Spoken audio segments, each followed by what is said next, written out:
Hello अस्सलाम वालेकुम। मेरा नाम डॉक्टर सादिक है और मैं आप लोगों से आज फिर अपने यूट्यूब चैनल से मुखातिब हूँ। एक्चुअली मुझे बहुत सारे स्टूडेंट ने बताया था कि सर हमारे कुछ एग्ज़ाम्स आ रहे स्पेशली एनआरई स्टेप वन वालों के लिए। तो मैंने आज अपने बिजी शेड्यूल से टाइम निकाला कि मैंने सोचा कि यार आप लोगों को कुछ ऐसी चीज़ सिखाओ जिससे इंशाल्लाह आप लोग जाकर एग्जाम में परफॉर्म करें और आप अच्छे से अच्छी जो है ना चीज़ें क्लियर करके आएँ। तो उस बेस पे आज मुझे एक वीडियो बनाने का मौका मिला है जिसमें हम कुछ चीज़ें डिस्कस करेंगे। नम्स के कुछ पास्ट पेपर के एमसीक्यूज हैं, वो इंशाल्लाह आप लोगों से आज मैं डिस्कस करने जा रहा हूँ। तो नम्स जो है ये आप लोगों का एनआरई स्टेप वन कंडक्ट करेगा, तो उसके बारे में जो है आज हम डिस्कस करेंगे कि कौन कौन से एमसीक्यूज हैं जो आप लोग को एग्जाम में आ सकते हैं। ठीक है, तो सबसे पहले हम एनाटमी के पोर्शन में आते हैं। देखिए कुछ एग्जाम क्वेश्चन रहते हैं तो वो आप लोग को रिपीट आते हैं, तो जो लोग इसी पेपर को सही तरीके से कवर कर लेंगे तो इंशाल्लाह इन लोगों का इससे भी जनाब एग्जाम में बहुत सारी चीज़ें वो आसान हो जाएगी। ठीक है, तो जहाँ पे कुछ पॉइंट्स बताऊंगा उसको आप लोग गौर से देखें तो इंशाल्लाह इससे आप लोग को बहुत फ़ायदा होगा। ठीक है, तो फर्स्ट क्वेश्चन में है कि suspensory ligament of the axilla. ठीक है, जब एग्जाम में आता है कि suspensory ligament of the axilla is derived from dash, तो आप लोगों ने सबसे पहले याद रखना है कि suspensory ligament of the axilla is mainly derived from the pectoralis minor muscle. ठीक है, लेकिन अगर पेक्टोरलिस माइनर मसल नहीं है, एग्जाम के अंदर ये पॉइंट नहीं दिया गया है। जहाँ पे देखिए इस एग्जाम क्वेश्चन में कंफ्यूज करने के लिए पेक्टोरलिस मेजर का वर्ड दिया है, लेकिन दैट इज पेक्टोरलिस माइनर। तो अगर ये नहीं है तो फिर ये क्लेवी पेक्टोरल फेशिया। ठीक है, the strongest fascia near the axilla at the level of pectoralis major muscle below the clavicle. तो क्लेवी पेक्टोरल फेशिया या पेक्टोरलिस माइनर, ये दोनों आप लोगों ने माइंड में याद रखना है if they are asking for suspensive ligament of the axilla. अगर आप लोगों को मैं थोड़ा सा बताता चलूं कि सस्पेंसरी लिगामेंट और कहाँ पे है, ओवरीज के अंदर होता है। इवन सस्पेंसरी लिगामेंट लेंस के अंदर होता है, आई के अंदर होता है। इसी लेंस की वजह से जो आई के अंदर लेंस है, इसी लिगामेंट ने उसको होल्ड करके रखा होता है। और प्लीज याद रखें जो एक्जिला के अंदर सस्पेंसरी लिगामेंट है, कभी कभार एग्जामिनर ये भी पूछता है इसको हम अगर इस वर्ड में भी याद रखें GERDY। ठीक है, तो इसको हम एक किस्म की जनाब एक और नाम भी देते हैं, that is called Gerdy ligament. ठीक है, तो suspensory ligament of the axilla is known as a Gerdy ligament. तो please it is derived from pectoralis minor और क्लेवी pectoral fascia. This one of the most important question for NRE step one. Next आते हैं the structure passes through aortic opening of diaphragm. अब जो diaphragm है, last time भी बताया गया था कि this very very important MCQs question they will ask you in the exam. सबसे पहला क्वेश्चन ये है कि जो डायफ्राम है इसकी ओरिजिन क्या है। Please remember diaphragm come from C3, C4 and C5। अब लोग 345 याद रखें। जो सर्वाइकल 3, 4, 5 है, this is the origin of diaphragm. Diaphragm is the chief respiratory muscle which help in the respiration. अगर डायफ्राम है तो बॉडी के अंदर जो रेस्पिरेटरी एफर्ट है वो आसान होगी। ये चीफ रेस्पिरेटरी मसल है जो डोम शेप स्ट्रक्चर में है between thoracic cavity and abdominal cavity. अब इस डायफ्राम के अंदर जनाब तीन ओपनिंग है। एक को हम T8 कहते हैं। ये आप लोगों ने इसमें एमसीक्यूज याद रखने हैं क्योंकि इनमें से एक क्वेश्चन तो जरूर आता है। एक T10 के लेवल पे होता है, one is T8, another is T10। और डायफ्राम के अंदर जो अनदर स्ट्रक्चर है इसको हम कहते हैं T12। So there are how many opening in the diaphragm, three opening. तो one is at the level of T8, another is at the level of T10, another is the level of T12। तो जो T8 की level पे opening है इसको हम केवल opening कहते हैं, इसको हम एसोफेजियल ओपनिंग कहते हैं, इसको हम एयोटिक ओपनिंग कहते हैं। तो सबसे पहले तो याद रखें जो डायफ्राम की एयोटिक ओपनिंग है that is at the level of T12। T8 से जो स्ट्रक्चर पास होती है, मैं सिर्फ आसानी के लिए बता रहा हूँ, देर इज इंफीरियर वीना केवा। मजीद भी छोटे छोटे स्ट्रक्चर होंगे लेकिन जो क्लिनिकल इंपोर्टेंट है वो याद रखें। तो इंफीरियर वीना केवा दैट इज T8। और फिर जो T10 है यहाँ से एसोफेगस और साथ में वेगस नर्व जाती है। और जो T12 है यहाँ से तीन चीजें पास होती हैं, थोरेसिक डक्ट, एब्डोमिनल एयोर्टा और एजाइगस वेन। ठीक है, तो ये तीन चीजें आप लोगों को याद रखनी है। देखिए आप लोग जो इस डायफ्राम को याद रखते हैं तो कुछ लोग इसको ऐसा भी याद रखते हैं कि I8 10 eggs at 12। ठीक है, I8 10 eggs at 12। तो अगर आप लोग इसको जल्दी जल्दी इस तरह एक नमूने की शक्ल में लेके कि आई एट 10x, तो यहाँ पे जो x है, x से मुराद ई फॉर एसोफेगस होगा, ठीक है, x के अंदर, और जो g है, g for gus, vagus nerve होगा, ठीक है। आई एट 10x एट 12, तो कहते हैं कि इसका मतलब ये है कि मैंने 12 बजे 10 अंडे खाए, तो इसका मतलब ये बन गया कि 12, ठीक है। अब देखिए आई का मतलब इंफीरियर वीना केवा, और 8 से हमारा T8 है, तो इंफीरियर वीना केवा से T8 जाएगी। 10 का मतलब T10 है, जहाँ से E for oesophagus, G for gus nerve, vagus nerve. फिर जो T12 है, जिसको अयोटिक ओपनिंग कहते हैं, यहाँ से ए का मतलब अयोटिक ओपनिंग है, और नेक्स्ट ए का मतलब इजायगस वेन है। तो abdominal aorta, azygos vein, as well as T for thoracic duct, तो ये जनाब T12 से जाते हैं। तो I8 10x 8 12, इनमें से कोई भी क्वेश्चन जो है वो एग्जाम के अंदर आ जाता है, ठीक है। ये प्लीज आप लोगों को याद रखना है।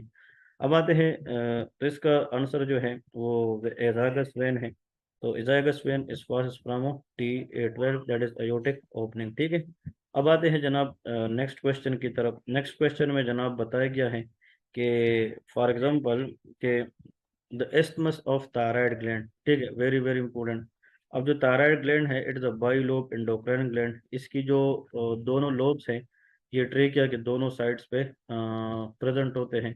इसका मतलब यह है कि जो थायराइड ग्लैंड है, इसकी जो एस्थमस है वो कहाँ पे होती है। अब isthmus is a structure which combined both lobes of thyroid gland, so that is exactly lies on the anterior aspect of second, third and fourth tracheal rings. तो आंसर इज सी, इसका answer C है। फिर इसके बाद आता है middle nasal conchas. Conchas are the bony projection present in the nose, क्योंकि nasal is the word use for knows.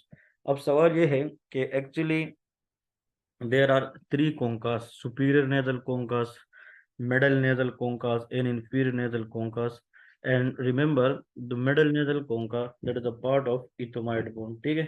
जो ethmoid bone है, इसका पार्ट है, that is called of nasal concus। इसके बाद नेक्स्ट कंसेप्ट की तरफ आते हैं। इसके बाद जो एमसीक्यूज हैं, this again very very important one for the exam. I faced by myself this question in the PMDC exam previously. If nystagmus mean involuntary movement of the eyeball, इसको dancing like movement of the eyeball कहते हैं, is a prominent feature of which cerebellar lesion। अब यहाँ पे जो लोग गलती करते हैं, एक होते सेरेब्रम सेरिब्रम लीजन, और एक होते सेरिबेलर लीजन। जो सेरिबेलर है वो सेरिबेलम के लिए यूज होता है। तो प्लीज जो नेस्टैग्मस है वो फ्लोकुलो नोडुलर लोब, ये सबसे प्रिमिटिव लोब होता है।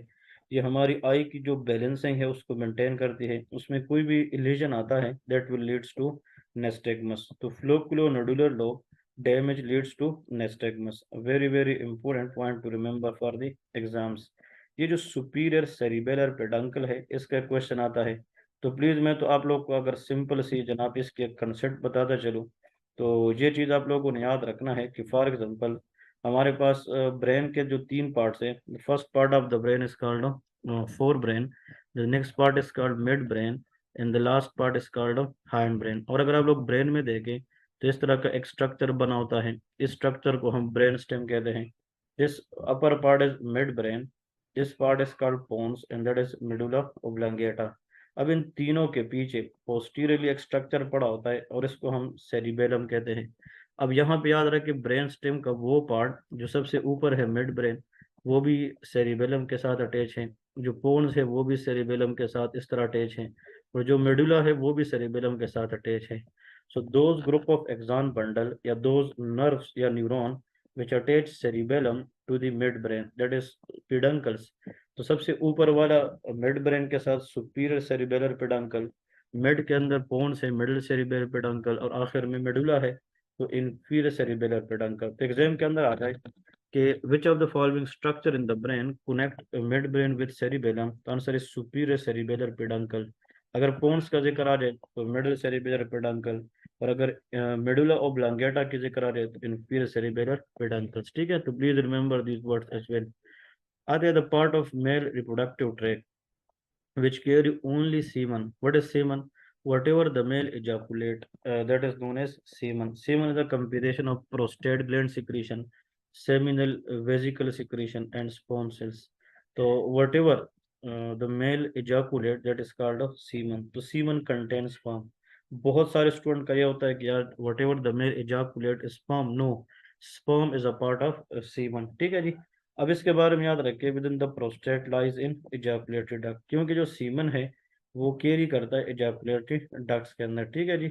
जो मतलब मेम्ब्रेनस यूरेथ्रा का क्वेश्चन आता है कि please remember in the exam, कि अगर MUD, प्लीज रिमेंबर कि एक्चुअली रिप्रोडक्टिव ऑर्गन्स और एनल कैनाल के दरमियान मेल और फीमेल दोनों के अंदर एक डायमंड शेप स्पेस होता है, जिसको हम क्या कहते हैं, that is known as a perineum. Perineum is a diamond shape space between anal canal and reproductive organ. अब इसमें सबसे इंपॉर्टेंट चीज आप लोगों ने याद रखनी है, ये mud and pus, very very important, if you want to clear one MCQs in NRE you should know this mnemonic. Mud से मुराद membranous urethra, that is if ruptured in any trauma the urine will leak out in the D for deep perineal pouch। तो exam के अंदर आता है जब membranes urethra damage हो जाए तो यूरिन कहाँ पे जाएगी, डीप पेरिनियल पाउच में। और पस के अंदर अगर फॉर एग्जांपल पीनाइल यूरेथ्रा, अगर मेल के अंदर पीनाइल यूरेथ्रा रप्चर हो जाए, so then accumulation of the urine will occur in the S stand for superficial, that is perineal pouch। So this is very very important MCQs question and they frequently ask in the exams as well। So please everyone should know about these mechanisms that will help you along in the exam question। अब आते हैं जनाब next question की तरफ, very important. A woman is diagnosed with cervical carcinoma। एक तो cervical carcinoma के बारे में एग्जाम क्वेश्चन ये है, ये गायनी में भी आता है, माइक्रो में भी आता है, रिप्रोडक्टिव ट्रैक फिजियोलॉजी में भी आता है, पैथोलॉजी में भी आता है, कि which virus increase the risk of cervical cancer, that is called HPV 16 and 18। जो ह्यूमन पिपिलोमा वायरस 16-18 स्ट्रेन है, they are oncogenic strain, they can cause cervical cancer and this is the most active cancer regarding all gynecological cancers in the reproductive age। अब यहाँ पे लिखा है कि cytology cervical were taken from junctions of endocervix with ectocervix, here the epithelial chain from simple columnar to। अब ये indirectly एक्टोसर्विक्स के epithelium पूछ रहे हैं कि अगर उसमें चेंज आ जाए, इसका मतलब एंडोसर्विक्स जो कोलमनर एपिथेलियम है वो चेंज होता है stratified squamous non keratinize epithelium में। तो प्लीज रिमेंबर जो कोलमनर चेंज आता है स्क्वामस जो एपिथेलियल चेंज है in case of cervical cancer, वो stratified squamous non keratinized epithelium होता है, ठीक है। अब इसके बाद इस टॉपिक से रिलेटेड जो सबसे इम्पोर्टेंट चीज थी वो आप लोग को बता चुका हूँ, that is HPV, human papilloma virus, very frequently asked exam question. जो ह्यूमन पेपिलोमा वायरस है ये ऑन्कोजेनिक वायरस है, ये सेक्सुअली ट्रांसमिट होता है। तो प्लीज एवरीवन शुड नो, अगर HPV 6-11 आ जाए तो then it will only cause warts but not cancer, but 16-18 अगर आ जाए तो then it can cause cancer, ठीक है। ओके जी, अब आते हैं, ये वाला तो बहुत इंपॉर्टेंट है। A lady gave birth to a baby with small abnormally shaped ear, that is mandibular hypoplasia, cleft palate and heart defects. It may be VSD, ASD। She gave a history of treatment for cystic acne, that is severe acne throughout the pregnancy। अब acne क्या है, ये जब sebaceous gland की जो production है बहुत ज्यादा हो जाए और वो फेस के एरिया पे फिर पिंपल्स वगैरह कराए तो उसको हम एक्ने कहते हैं। अब सवाल ये है कि प्रेगनेंसी के अंदर which chemical responsible for emulsion abnormality। अब देखें, एक्चुअली जो एक्नी है अगर वो सीवियर है, सिस्टिक एक्नी है, तो उसमें जो हम सबसे ज़्यादा यूज़ करते हैं वो ओरल विटामिन ए है, दैट इज़ आइसोट्रेटिनोइन। लेकिन अब सवाल ये है कि जो विटामिन ए है that is teratogenic, as we know from biochemistry, it should contraindicate in pregnancy क्योंकि it can cross placenta and damage the fetus। तो जब कोई भी कंजेनेटल डिफेक्ट्स हो बच्चे के अंदर और उसकी टॉप पर उन लोगों ने ये बताया हो कि भाई वो एक फीमेल जो है मतलब वो एक्ने के लिए ट्रीटमेंट ले रही थी, तो हमें ये चीज़ पता होना चाहिए, सॉरी, ये मोस्ट लाइकली विटामिन ए की टॉक्सिसिटी होती है, that is called vitamin A. अब अगर विटामिन ए उन लोगों ने नहीं दिया हो तो फिर इसका सेकंड फॉर्म दिया हो, that is called isotretinoin because it is the oral form of vitamin A. इसके बाद आते हैं जनाब नेक्स्ट क्वेश्चन की तरफ। तो जो नेक्स्ट क्वेश्चन है वो भी इम्पोर्टेंट है, ठीक है। नेक्स्ट क्वेश्चन की तरफ आए तो उसमें लिखा है कि for example, okay ji, the development of thyroid gland is marked by a depression called as foramen caecum in the floor of primitive pharynx. और इसमें आप लोग को पता होना चाहिए कि foramen caecum gives rise to a diverticulum which later elongate and descend into to hyoid bone that is called thyroglossal duct। तो थायरोग्लोसल डक्ट ये एक किस्म की डाइवर्टिकुलम होता है, जो बाद में जनाब वो क्या होता है, हम पेशेंट को स्वालो करते हैं पानी वगैरह भी, उसमें हम चेक करते हैं। तो thyroglossal duct cyst will be a remnant of thyroid duct। जब थायराइड ग्लैंड की डेवलपमेंट होती है फ्लोर ऑफ द माउथ से, तो फिर नीचे जाती है, तो वो डक्ट फिर खत्म हो जाता है, रिग्रेस हो जाता है। But in some patient it remain persist, then it will lead to thyroglossal duct cyst। अब आते हैं जनाब 22-year-old woman who is professional tennis player। Tennis player is very important history। Present to the physician with pain over the lateral aspect of the elbow।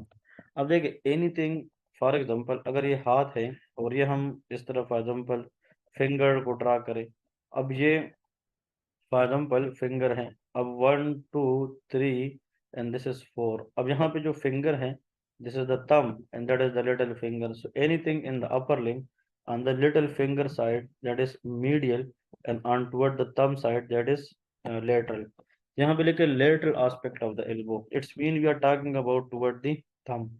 Thumb की तरफ जो हमारे पास bone है वो रेडियस है, और जो जहाँ पे बोन है वो अल्ना है। तो टेनस एल्बो के अंदर रिपीटेटिव यूज की वजह से जो टेनस एल्बो होता है उसमें अगर लेटरल एस्पेक्ट ज़्यादा यूज होता है, तो that will be always extensor carpi radialis. Extensor carpi जो रेडियलिस है, that muscle is most likely to be involve. एक होते हैं टेनस एल्बो और एक होती है गाल्फर एल्बो। जब गाल्फ खेलते हैं उसमें मीडियल, हम जब गोल्फ खेलते हैं तो उसमें जनाब टेनिस में लेटरल एपिकोंडाइलेटस होता है, और जो गोल्फर एल्बो है उसमें मीडियल एपिकोंडाइलेटस होता है, ठीक है जी। तो ये भी इम्पोर्टेंट है, please every one should go through it for once. और प्लीज इसमें आप लोगों को जनाब एक क्वेश्चन आ सकता है कि मीडियल एपिकोंडाइलेटस क्या है एंड लेटरल एपिकोंडाइलेटस क्या है। तो उससे रिलेटेड जो क्वेश्चन है वो आप लोग एग्जाम में आकर आप लोग को हेल्प दे सकते हैं, ठीक है जी। अब आते हैं जनाब नेक्स्ट क्वेश्चन की तरफ, again very very important one. इसमें देखें कि for example a patient who as football player है on the ground because of forceful abduction of the tibia on the femur. जब भी एबडक्शन का वर्ड आ जाए, इट्स मीन के अवे फ्रॉम द टीबिया, जो फीमर है एबडक्ट हो चुका है, always this is a stronger clue toward the medial collateral ligament, ठीक है। आप लोगों ने यहाँ से जनाब घर जाके एक चीज़ पढ़नी है अगर एग्जाम में अच्छा परफॉर्म करना है, हाउस मेड नी, ठीक है, कि what is meant by housemaid knee. तो प्लीज़ ये देखें कि हाउस मेड नी क्या है, प्री पर्टेलर बरसाइटस क्या है, ये बहुत इंपॉर्टेंट है। तो हाउस मेड नी, अब ये तो मैं आप लोग को जस्ट एमसीक्यूज थोड़ा सा रीड करवा के आप लोग की हेल्प करा रहा हूँ कि कुछ पॉइंट्स आप लोग क्लियर हो जाए, लेकिन जब आप लोग डिटेल में पढ़ते हैं तो फिर हम ज़्यादा डिटेल में पढ़ाते हैं। I make this D along because very very important one, housemaid knee, prepatellar bursitis, ठीक है। फिर ये भी देखिए suprapatellar infrapatellar bursitis क्या होता है। फिर यहाँ पे एक और आप लोगों को जनाब टॉपिक आना चाहिए, that is called UT, stand for unhappy triad. तो अनहैप्पी ट्राइजेट देखना है कि इसमें कौन कौन सी चीज़ें हैं, वो भी एग्जाम के लिए बहुत ज़्यादा इंपॉर्टेंट है, ठीक है जी। अब आते हैं, a 15-year-old boy is brought to the emergency after fall from bicycle. एक बंदा है वो साइकिल से गिरा है, x-ray show fracture of the head of fibula. It's a common question in the NRE and this is the question where you people can head the concept. अब ये जो लेग है उसमें दो तरह के जनाब हमारे पास बोन्स होते हैं, one is tibia another is fabula. सबसे जो लॉन्गेस्ट और स्ट्रांगेस्ट बोन है वो टीबिया है, और जो उससे कम है, जो लेस वेट बेयरिंग बोन है वो फिबुला है। हेड ऑफ द फिबुला पे कॉमन पेरोनियल नर्व, ये दो में डिवाइड होती है, वन इज सुपरफिशियल पेरोनियल और अनदर इज डीप पेरोनियल, ठीक है। एक्चुअली ऊपर से जो शियाटिक नर्व आती है वो दो नर्व में डिवाइड होती है, tibial nerve, another is common peroneal. तो कॉमन पेरोनियल नर्व जो होता है वो सुपरफिशियल और टीबियल में जाती है। तो head of the fibula question जब भी आ जाए, think about common peroneal nerve, common peroneal is the word used for common fibular nerve, क्योंकि जो कॉमन पेरोनियल है वो फिबुला पे डिवाइड होती है, जिसका नाम कॉमन फिबुलर नर्व भी है। ठीक है, अब देखें यहाँ से मैं लोअर लिम्ब की थोड़ा सा आप लोग को बताता चलूँ। लोअर लिम्ब के अंदर एक थाई रीजन है, एक लेग रीजन है, ठीक है, और एक फुट रीजन है। अब जो ताई है इसकी तीन कंपार्टमेंट्स हैं, तो आप लोगों ने याद रखना है कि फ्रंट ऑफ द ताई, medial compartment and posterior compartment. लेकिन जो लेग है उसके भी तीन कंपार्टमेंट हैं, लेकिन उसमें फ़र्क ये है कि लेग के अंदर एक इंटीरियर कंपार्टमेंट है, तो एक पोस्टीरियर कंपार्टमेंट है, तो एक लेटरल कंपार्टमेंट है। ताई में जो इंटीरियर कंपार्टमेंट है वो फीमोरल नर्व है, जो मीडियल कंपार्टमेंट है वो ऑब्टूरेटर नर्व है, जो पोस्टीरियर कंपार्टमेंट है वो हमारे पास दैट इज शियाटिक नर्व। लेकिन लेग में अगर हम जाए तो फ्रंट ऑफ द लेग जो है वो हमारे पास मतलब आप लोगों को पता होना चाहिए, डीप पेरिनियल नर्व है, लेटरल कंपार्टमेंट सुपरफिशियल है, जो बैक है काफ मसल है वो टीबियल नर्व है। अगर हम अपनी फुट को, सोल को ग्राउंड से उठाते हैं शिन की तरफ, टीबिया की तरफ, वो डार्सी फ्लेक्शन है। अगर हम फुट को नीचे लेके जाते हैं प्लांटर फ्लेक्शन है। प्लीज रिमेंबर, अगर कॉमन पेरिनियल नर्व डैमेज हो जाए there will be foot drop. जिस तरह के हम अपर लिम्ब में पढ़ते हैं कि the patient can not able to extend the wrist, तो loss of extension in the wrist is radial nerve injury. इसी तरह लॉस ऑफ डॉर्सिफ्लेक्शन या फुट ड्रॉप जो है वो कॉमन पेरिनियल नर्व डैमेज होती है। अब आप एग्जाम में पढ़ते हैं और एक क्वेश्चन आता है, उसमें लिखा है कि फुट ड्रॉप जो है वो किस वजह से होती है। तो प्लीज याद रखें, अगर उसमें ये चीजें नहीं दी गई कि हेड ऑफ द फिबुला की हिस्ट्री नहीं है, फुट ड्रॉप है, तो देन डीप पेरिनियल नर्व। क्योंकि हमारे जो एक्सटेंसर मसल्स हैं फुट के अंदर जो डार्सिफ्लेक्शन में हेल्प करते हैं वो ज्यादातर डीप पेरिनियल नर्व की वजह से है। ठीक है, नेक्स्ट नंबर क्वेश्चन की तरफ आते हैं कि अब यहाँ से जनाब हमें दो पॉइंट्स मजीद यहाँ से क्लियर करने हैं कि एक्चुअली इसके बाद जो चीज़ हम डिस्कस करेंगे, लाइक दिस वन। हाँ, ये क्वेश्चन भी देखे कि एक्चुअली, ओके जी, अब ये वाला, a 55-year-old man present in OPD, inability to abduct and needed to rotate her arm after mastectomy, examination loss of function of latissimus dorsi muscle। ठीक है, अब इसमें सबसे इम्पोर्टेंट चीज जो आप लोग को पता होना चाहिए कि यार यहाँ से लॉन्ग thoracic नर्व पूछा जा सकता है, सेराटस एंटीरियर, जो सेराटस एंटीरियर, ये तो पहले चले इस एमसीक्यूज को पकड़ने से पहले प्लीज ये चार वर्ड तो याद रखिए, फर्स्ट एड के अंदर भी लिखा है। It's a very very common mnemonic everywhere use in the exam. तो इसमें जो निमोनिक है वो साल्ट के नाम से है। साल्ट का मतलब S A stand for serratus anterior, और जो एल टी है stand for long thoracic nerve. तो लॉन्ग thoracic नर्व जो है अगर वो डैमेज हो जाए तो सेराटस एंटीरियर जो है वो ख़राब हो जाती है, जिसकी वजह से जनाब वेंगिंग ऑफ स्केपुला होता है। लेकिन यहाँ पे जो इन लोगों ने पूछा है कि फॉर एग्जाम्पल लेटिसिमस डोर्साई, तो लेटिसिमस डोर्साई जो है वो थोरैको डोर्सल नर्व डैमेज होती है। और जब थोरैको डोर्सल नर्व डैमेज हो जाए that is upper trunk brachial plexus injury. ठीक है जी, a very important one, please everyone should go through it, and that is commonly tested upon exam question. अगर वो ब्रेकियल प्लेक्सिस के अंदर ये कार्ड वगैरह का ना पूछे तो हम लोग को बताएंगे कि अगर लेटिसिमस डोर्साई मसल डैमेज हो जाए तो फिर which nerve will be injured, so that is known as thoracodorsal nerve. ठीक है, और थोरैको डॉर्सल नर्व कहाँ से आती है, posterior card of the brachial. ये अपर जो अपर ट्रंक है ये गलत लिखा है, that is posterior card of the brachial plexus. तो प्लीज इसको आप ठीक करें, यहाँ से रेडियल नर्व भी आती है। मैं थोड़ा सा बताता चलूँ, लेटरल से मस्कुलो क्यूटेनियस नर्व आती है, मिडिल से अल्नर नर्व है, पोस्टीरियर से एक्सिलरी नर्व है, पोस्टीरियर से रेडियल नर्व है, लेटेसिमस डार्साई को लॉन्ग thoracic, सॉरी ये थोरैको डॉर्सल नर्व है। और अगर मीडियल नर्व की बात करूँ तो उसका लेटरल रूट लेटरल कार्ड से आता है, मिड रूट मिडिल कार्ड से आता है। ठीक है जी, तो ये इसके मतलब कुछ इंपॉर्टेंट पॉइंट्स हैं जो आप लोग को एग्जाम में आने चाहिए। ठीक है जी, अब ये तो हमने कर लिया। अब ये इम्पोर्टेंट है कि doctor Sana is operating a patient with myocardial infarction and she will refer the patient structure by fast graft। तो अगर आप लोगों ने लोअर लिम्ब से कोई ग्राफ्ट लेनी है तो which is the vein which is easy to take for the graft, please remember that is called great saphenous vein. ठीक है जी, so great saphenous vein is a very very important vein use for graft purpose. Great saphenous vein is a superficial vein in the lower limb. दो MCQs याद रखें, lower limb के अंदर जो great saphenous when है वो middle side पे जाता है, जो शॉर्ट सेफिनस वेन है या स्मॉल सेफिनस वेन वो लेटरल पे जाता है। एग्जाम में ये भी आता है कि great saphenous vein drain into which vein, femoral vein, और जो शॉर्ट सेफिनस वेन है ये इवेंचुअली जाकर जनाब ये पोप्लिटल वेन में ड्रेन होता है, ठीक है। 6 year old child whose milk include rather than difficulty permanent उठें, एक बच्चा है उसकी डिफिकल्ट डिलीवरी हुई है, फिर इसकी जो हेड पोस्टर है और right year shoulder face upward which of the that is turn off lead of mustard muscle. मतलब फोर्सफुल डिलीवरी के अंदर अगर फॉर एग्जांपल बच्चा है वो पैदा होता है और उसकी जनाब हमारे पास फिर जो है पोस्टर खराब होता है, that is turn off lead. ये क्वेश्चन आगे भी एक दो क्वेश्चन इस जैसे है वो मैं कवर करके इनका कंपेयर करूंगा। This is very very important. You are caring for a patient who has suffered a stroke and issued corresponding any spoken language branches of which artery। अगर एक बंदा है वो बोल नहीं सकता या वो बोल सकता है लेकिन उसको समझ नहीं आती, अब देख इसको इनअप्रोप्रिएट लैंग्वेज को हम एफेशिया कहते हैं।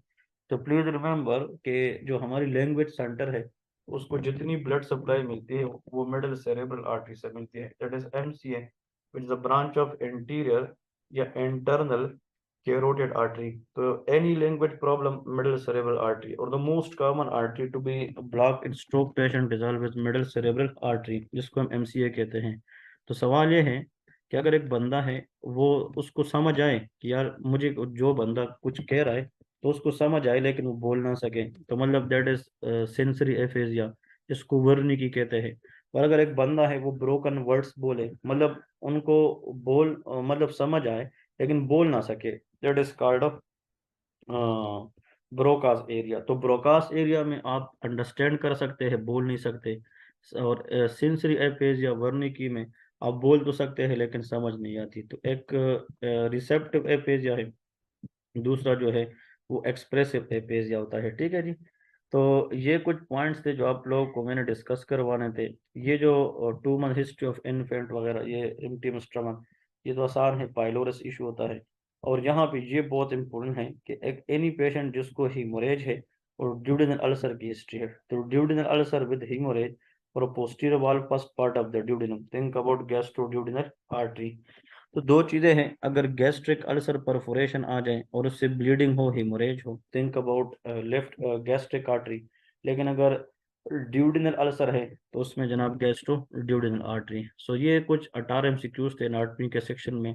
तो आई थिंक कि आप लोगों को इससे फायदा मिला हो। और मैं ज़्यादा डिटेल में इसलिए नहीं जाता कि आप लोगों के पास टाइम कम है, तो मैं ये पोस्ट कर रहा हूँ अपनी पेज पे, अगर आप लोग को ये हेल्पफुल मिले, every one comment on that. और अगर मुझे बैक एंड पे आप लोगों से कुछ पॉजिटिव फीडबैक मिली तो इंशाल्लाह आप लोग के लिए बिफोर एनआरई में बहुत सारे फ्री एमसीक्यूज अपलोड करूंगा। अगर कोई बंदा मेरा चैनल सब्सक्राइब करके इनको भी सिर्फ देखे तो इंशाल्लाह आप लोग इससे अपना जो एग्ज़ाम है वो आसानी से निकाल पाएंगे। तो please like and subscribe my channel for more medical videos regarding NRE one, PLAB, USMLE. तो जितने भी लोग पर इंटरेस्टेड हुए वो मुझे अपना फीडबैक दे। अपना बहुत सारा ख्याल रखें and happy Eid to everyone from my side. Thank you so much. Allah हाफिज़।